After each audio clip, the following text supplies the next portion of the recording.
Sejam todos muito bem-vindos ao RumoCast. Aqui a gente te conta bastidores, estratégias e boas histórias do mercado de STR. Eu sou a Mariane, host desse episódio extra, que a gente acabou de pensar nele e acabou de contextualizar ele aqui. Eu tenho todos os meus convidados aqui que gravaram hoje conteúdos bem disciplinares e agora a gente vai contar algumas histórias para vocês e alguns aprendizados também. Por isso que a gente nomeou esse episódio de extra, né? Um episódio atemporal que vai entrar na sua jornada de podcasts Rumo. Combinado? E aí, convidados, quem começa nas boas histórias ou aprendizado?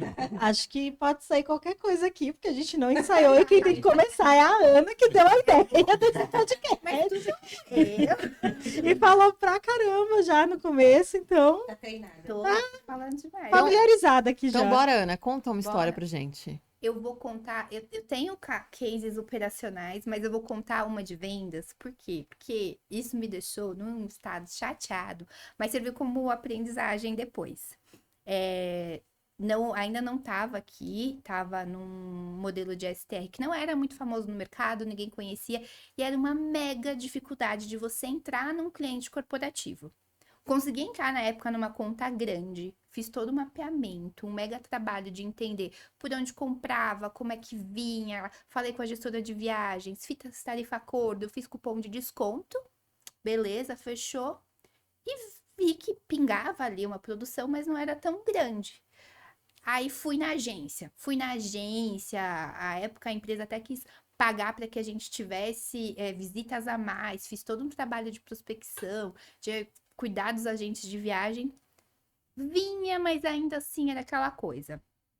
E tem um canal que fica na Europa, que é de fora do Brasil, que é especialista em locações de relocation, que pediu para que eu acompanhasse um cliente dele aqui no Brasil, que estava fazendo uma reserva. Cheguei na visita, que assim, pensa assim, é do terceiro, porque eu ia acompanhar a agência de viagens e eu ia acompanhar o cliente final. Então, pensa que tinham 2 comissionamentos no meio desse caminho. Eu cheguei, quem era o cliente final? A conta que eu achava que estava mapeada. Porque o que acontecia? O relocation não ficava dentro do departamento de gestão de viagens. Era uma menina de marketing que estava cuidando de um projeto completamente diferente. E aí eu falei, meu Deus, esse cara tá pagando, tipo, quase 30% a mais, porque simplesmente a empresa não se comunicou ali lá dentro. E aí a gente começa a entender de como o caminho de compra do nosso modelo de negócio, ele é diferente. Porque na minha cabeça, o meu processo de venda tava lindo. Eu conheci a gestora de viagens. A gestora de viagens me adicionou nas minhas redes sociais. Eu falei, arrasei. Ela vai me chamar a qualquer coisa, não vou me preocupar com essa conta. E não, o caminho de compra era completamente diferente. Mesmo eles, aqui no Brasil, é uma empresa da América Latina, eles estavam comprando por um canal de vendas da Europa, que passava pela agência de viagens da TMC que atendia eles. Então, assim, eu fiquei... Aí a gente vê alguns aprendizados, né? Exato, Tem muito. sempre mais alguém para mapear, mais algum processo para entender, né? O processo quase nunca tá completo. Já que a gente já tá falando de aprendizados, já vou puxar a Heloísa, então. Não, eu ia ainda falar do da Ana, porque eu acho que a questão de vendas mostra também para o time de RM que às vezes a gente não tá precificando da melhor forma. Por que que a pessoa optou em comprar em um canal que passa por tantos intermediários ao invés de comprar? Então, ou a gente está precificando de forma que não atrai o público para o canal que deveria, ou a gente, talvez me passe até assim, eu não sei exatamente que caso é esse, mas talvez a gente tivesse até muito barato, porque o cliente está disposto a pagar, que nem você falou, às vezes 20, 30% a mais e reverter, e aquele que está pagando 20, 30% a menos, quanto dinheiro a gente está deixando na mesa? Então, eu acho que o aprendizado, ele não fica fechado só na área que a gente está, né? Com certeza. A importância de compartilhar, né? Exato. Porque essa empresa teve um problema de comunicação ali, de compartilhar os projetos. Passa Isso pra não gente pode a acontecer conta. aqui, né? Eu sei a conta. É que esse exemplo que ela deu foi na Foi na concorrência, não concorrência. foi aqui. Ah, A gente precifica certo. A gente não erra, a gente não erra. Não, a gente erra. Conta, Luiz, que a gente não erra. Então, a minha história é uma que já aconteceu, na verdade, 2 vezes. Ah, não. Não precisava expor, né? Com precificação. E E a diferença é que o final foi diferente nas duas vezes que ocorreu. Uma delas foi mais puxada para tragédia, né, para terror. E a segunda acabou meio que sendo hilário, meio mais puxada para comédia. Porque nós acabamos fazendo o carregamento errado das tarifas no canal, bem abaixo do que a gente pratica. Comemos E- algumas vírgulas, né? Isso. O zero foi parar no lugar errado. E acabou que a primeira vez que aconteceu vendeu muito, com esse valor abaixo, então a gente teve que fazer toda uma estratégia, uma corrida para tentar cancelar o máximo que conseguiu, né? Suprir o que ficou, né? Isso. E no segundo caso foi exatamente o contrário. Acabou que não vendeu nada, mesmo estando um valor bem abaixo. Então foi o ano que a gente não sabia se chorava ou se ria, né? Porque Sim. errou e mesmo assim acabou não vendendo nada. E descobrimos quase 24 horas depois e não tinha vendido. E a gente ficou, tá, a gente comemora que não vendeu ou a gente chora porque não tá vendendo. E tem prédio que é isso, né? A gente faz de um tudo e uma coisa não vai, né? A coisa não sobe, depende de fatores externos que estão totalmente fora da nossa mão, né? A gente tem prédio queridinho que a gente carrega e é uma disputa de quem vai cuidar desse prédio. E tem prédio que a gente fica, meu Deus, o que a gente faz com ele? Não acredita. Já investigou para todos os lados. Com certeza tem coisa que a gente não tá enxergando, coisa que a gente precisa aprender aí no meio do caminho. Mas tem prédios que realmente, que nem esse que o Luiz comentou, até a tarifa errada. E aí a gente volta para o que a gente falou em outros episódios, né? Às vezes é como a gente está comunicando, como a gente está divulgado, mas nem sempre é preço, mas vem carregar. Acho que foi coisa de um dígito, tipo R$6, R$7, e não vender é realmente apavorante. Com certeza. E você, Babi, tem história? Eu Fora tenho. todas as histórias de operação, né? Eu tenho. Pra quem não sabe, você não tá aqui há muito tempo, né, em RM. Não, eu tenho só 6 meses, mas eu já tenho 4 anos e meio na empresa, Sempre em residencial. sempre em residencial, mas eu iniciei no mercado residencial na equipe de CX. Então, eu fiquei durante praticamente 4 anos na equipe de CX, fui de analista até a líder de equipe, então eu vivenciei, né, experienciei muitas histórias operacionais, mas desses 4 anos desse mercado, eu vou trazer uma só, que acabou sendo, de fato, um aprendizado pra gente, que foi na área de antifraude. Então, a gente, acho que foi do final de 2023, acho que foi do final de 2023, até o meio ali de 2024, a gente acabou passando por uns cenários de chargeback e antifraude. De antifraude não, gente, de fraude mesmo, né? Que eram pessoas que estavam realizando reservas conosco, mas para fazer coisas erradas dentro do apartamento, seja para furto ou para utilizar o apartamento de forma indevida. E com isso a gente estava sofrendo com alguns estornos desses pagamentos, porque eram cartões que não era de fato daquelas pessoas que estavam se hospedando. Então, até a gente identificar isso, a gente passou por muito problema de precisar lidar com algumas desocupações, identificar que a pessoa que estava no apartamento estava utilizando um documento que não era o dela. Então, a gente sofreu bastante com isso, identificou que o mercado sofria de fato com isso. Sim. Então, não era uma exclusividade nossa e que a gente realmente precisava aprender com isso.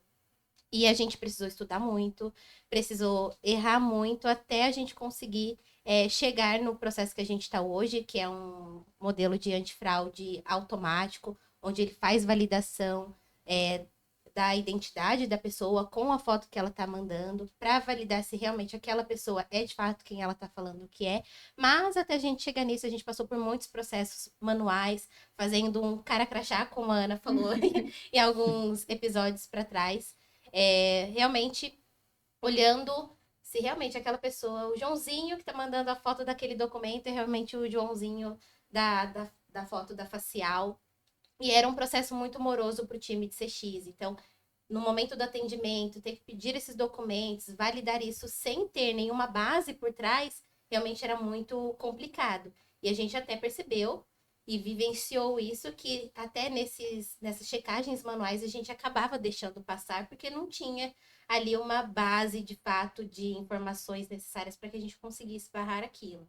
Então, entre trancos e barrancos dessa operação muito manual, a gente conseguiu chegar agora nesse processo automático, né, automatizado, e está inibindo bastante. Então, do tanto de chargeback que a gente tinha antigamente para o que a gente tem hoje, não tem nem comparação, realmente. Antigamente a gente só tinha um prédio e um sonho, né? É um prédio, um sonho. A Babi é da época que, assim, só tinha ela e mais 2 pessoas, nem sei. Era uma equipe de quatro analistas, 2 pessoas na equipe operacional e uma gerente para fazer tudo que hoje uma equipe de mais de 60 pessoas fazem.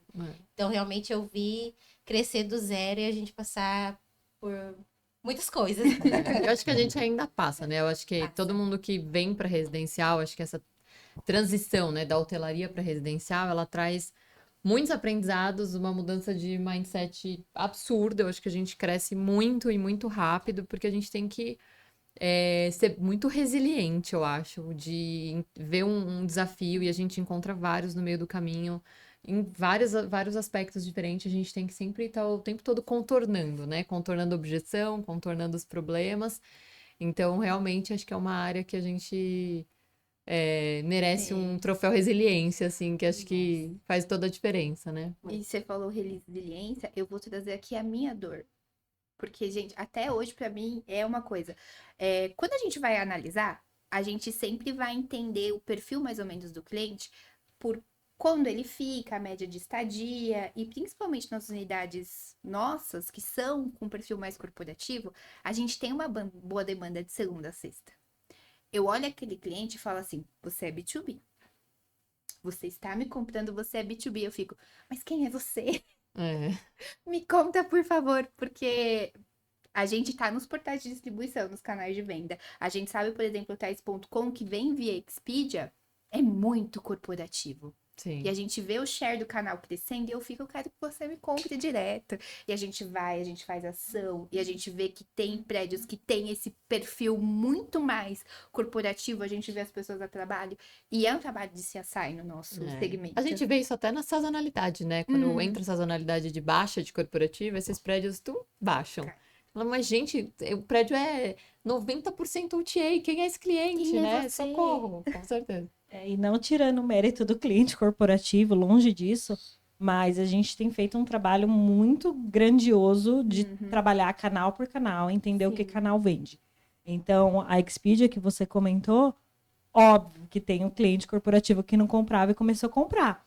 Mas a gente não comunicava da melhor forma que a gente podia nesse canal. A gente colocava ali na prateleira da mesma forma que todos os outros, com o mesmo preço, e não virava. Quando a gente começou a fazer estratégias de vamos reposicionar o conteúdo, vamos ticar essa comodidade que não estava ticada, ou automatizar uma mensagem quando a pessoa vai comprar. Enfim, algumas mudanças que a gente fez dentro do nosso lado, dentro da extranet, que o canal passou de um share absurdo aí do que ele fazia para o que ele faz hoje.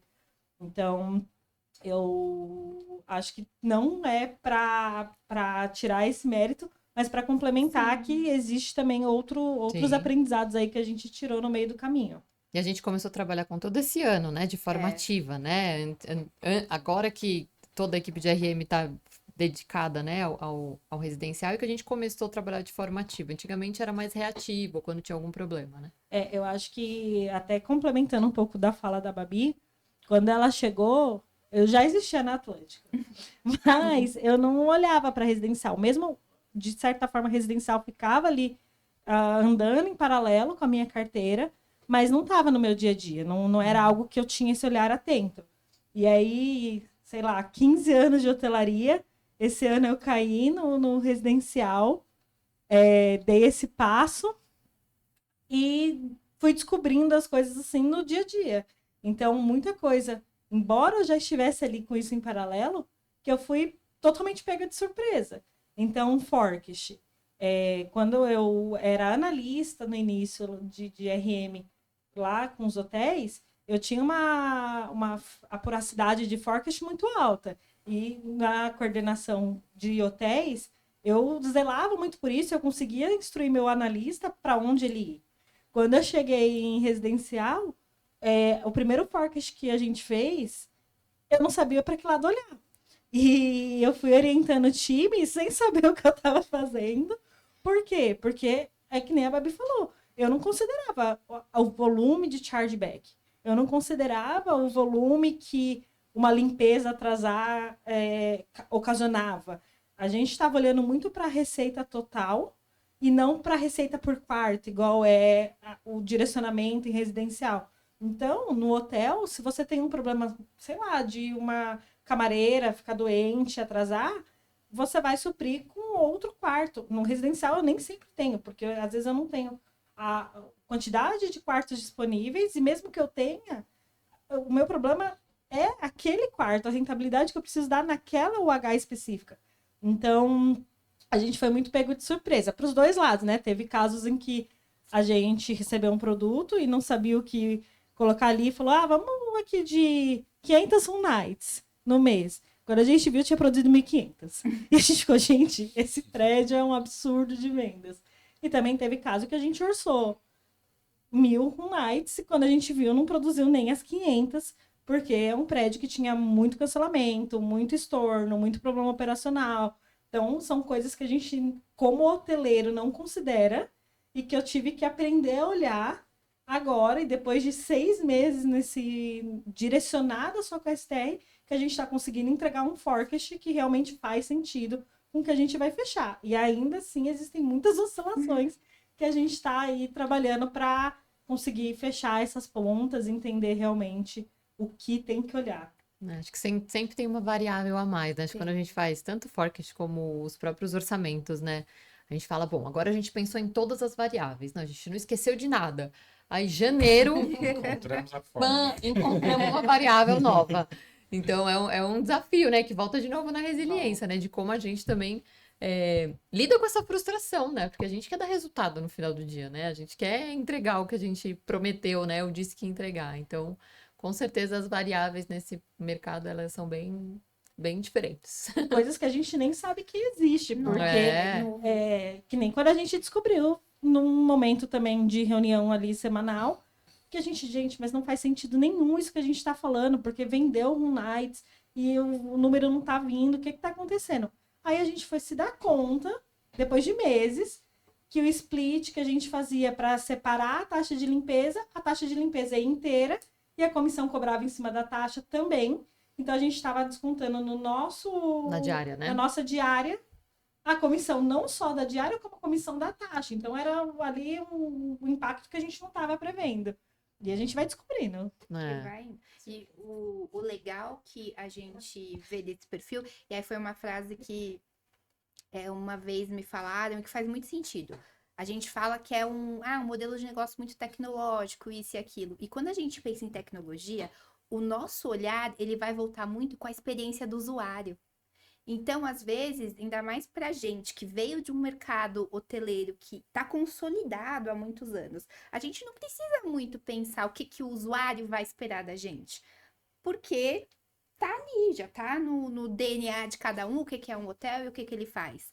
Quando a gente vira a chavinha pro residencial, a gente tem que olhar pelo lado do usuário e ver com o olhar dele o que ele vai esperar da gente e o que ele vai entender daquilo. Porque às vezes a comunicação pra gente tá funcionando super. É isso aí, mas ele sabe o que é diária, ele sabe o que é check-in e check-out. Mas ele sabe o que é diária e check-in e check-out na hotelaria. A gente tá vendendo residencial. Então talvez a gente tenha que olhar para o nosso usuário e explicar o básico de novo. Talvez o básico tenha que estar na ferramenta de check-in dele, que seja. Então, olhar as minúcias. Por quê? Porque o usuário já usou hotel, ele não usou residencial. E ele precisa entender essa diferença. Ana, e mais tecnológico pro lado realmente do usuário. Porque do nosso lado é desesperador. A Babi, que é do time, veio de comercial, de CX, não tem tanto essa quebra. Mas o Luiz, que tá aqui, veio comigo de hotel, a gente sabe a dificuldade que é do nosso lado interno. Hoje, Lu, qual era a dificuldade que existia quando a gente queria pegar qual cliente cresceu de um dia para o outro no hotel e como é que a gente tem que fazer isso hoje em residencial? Fechamento. Exato, o fechamento. É tudo muito manual ainda, né? É tudo muito manual. A gente é hotelaria há 10 anos atrás, 10, 15 anos atrás, alguma coisa assim, isso né? aí. Porque eu também sou da época de hotelaria que o Minibis não existia. Então Sim, era um era por planilha, um, planilha por planilha, tarifa por tarifa. Então a gente é a hotelaria há uns anos atrás. Estamos aprendendo Excel na marra, né? Exatamente. E aí é legal que você falou isso, porque é a gente, então, como usuário, para as ferramentas que o hoteleiro usa no dia a dia. Nosso PMS, É, o próprio BI com a integração do PMS. Pra gente tem que ser diferente também. Então, é pegar essa galera de mercado que faz ferramentas para hospitalidade e eles vão ter que ouvir a gente do lado de cá com certeza. para ajudar esse modelo Customizar, de negócio. né? Pelo amor de Deus. Manda o podcast, por favor, para umas pessoas. Área de BI, nos ouça esse podcast. Muito bem. Nem é o BI, né? A área de BI ajudou a gente BI, horrores planejamento, aí. FP&A, Eles estão todas. criando tudo que pode. É que a ferramenta hoje não Ah, sim, fornece o que a tem- gente É. precisa. Então, acho que tem que mandar isso aqui para o pessoal de TI dos parceiros, para que eles possam dar informação para o nosso time. Porque hoje o BI, planejamento, enfim, construíram uma base com o que a gente tem, mas ela é muito defasada perto do que eu tinha na experiência de hotel. Quem sabe a gente não tá lançando uma tendência que a gente vai começar a ter podcast com o mercado. Olha! Talvez uma profecia aqui pra vocês, gente. A gente já coloca eles o quê? Pra gravar e falar, prometer e gravar, entendeu? Isso, aí deixa tudo Ó, eu gravado. preciso disso, disso e disso de relatório. Eles vão falar, mas é super possível. Então, falar, me dá a data que eu tô gravando aqui. É, exatamente. Gente, estamos chegando ao final desse podcast. Posso deixar? Não. Prolonga. Você tem que falar. Segura as ideias da Ana. É que a gente quando vai falando, assim, a gente tem história pra caramba pra contar, né? Alguém quer falar mais alguma coisa? Ou podemos encerrar esse Tudo podcast bem. extra, inesperado? Não, foi só um resuminho, né? É, acho que pode encerrar E e a gente deixa aí alguma coisa na manga, quem sabe? muito bem. Vai que tem parte 2. É isso. Gente, então, para vocês que ouviram esse podcast extra aqui de boas histórias e aprendizados, se vocês estão gostando, compartilha com a gente, comenta com a gente, né? Chama a gente no privado. O que mais vocês gostariam de ouvir nesses episódios extras? Tem algum assunto que a gente não abordou, que seria legal a gente abordar para trazer para vocês? E é isso. Obrigada pela participação de todos vocês e até o próximo episódio do RumoCast.